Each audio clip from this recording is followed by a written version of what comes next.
Looking back, I am amazed that I made it out and saw the value in my life.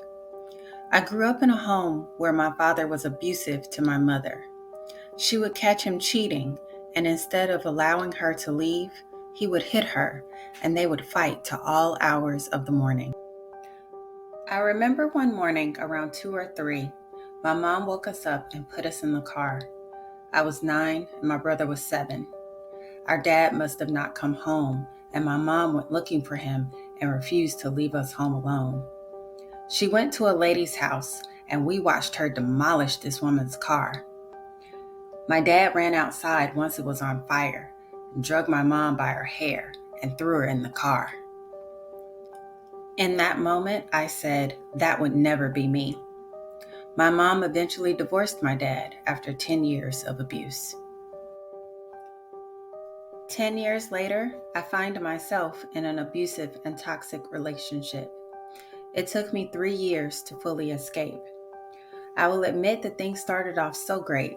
He was always a sweet man, but everyone has their sins. We met in college. I was young, fun, and a wildfire, and he was more reserved and loved how I made him feel alive. For the first 3 months, we mostly stayed indoors and went out on single dates as a way to get to know each other. We then began bringing our friends around, and things quickly changed. He demanded we move in together after meeting his high school homeboy, and I agreed, thinking it a romantic request and nothing possessive. Later, he requested that I not go out to clubs and hang out with my friends. I found this absurd, seeing as I was only 20 and had not lived, as they would say. I did cut back, but I began to lie so I could go out with friends. And he caught me, and that was the first time he physically abused me. He slapped me and later apologized, as they all do. And don't ask why so many of my apologies were accepted. At this point, we're together a year, roommates, and to be honest, the control made me fall out of love. I started to connect with other guys and ask for space.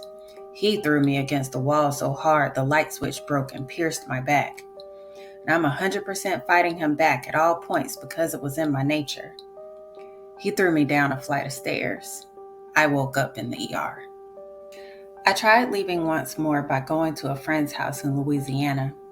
The friend was a single male, so having a new female all of a sudden move in was out of the question after 6 days.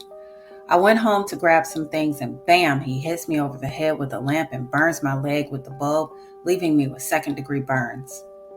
He again apologized, and for some reason I believed him, since he saw how severely injured I was from his actions, that he would change his ways. I had a coworker who he trusted finally convince him it was best if we maybe move into different spaces, but still date to see if we could work it out. I found a house with a roommate, but he did pop-ups at all times of the night or insisted on spending the night.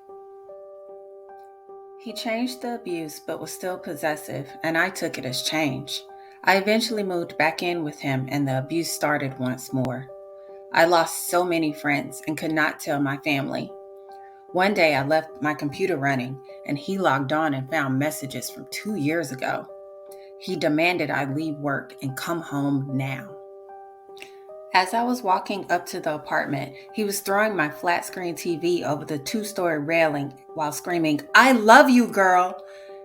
And as he threw my other belongings over the railing, I gathered what I could and took off. I had nowhere to go, so tired of bringing the drama to my friends.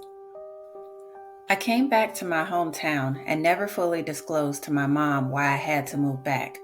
I never called him or answered his calls and was finally free from the abuse. I'm now married with 2 beautiful kids. My whole life changed for the better. I found true love and freedom. I tell all women there is a way out. You may seem stuck in the moment or lost on the steps, but there is a way out.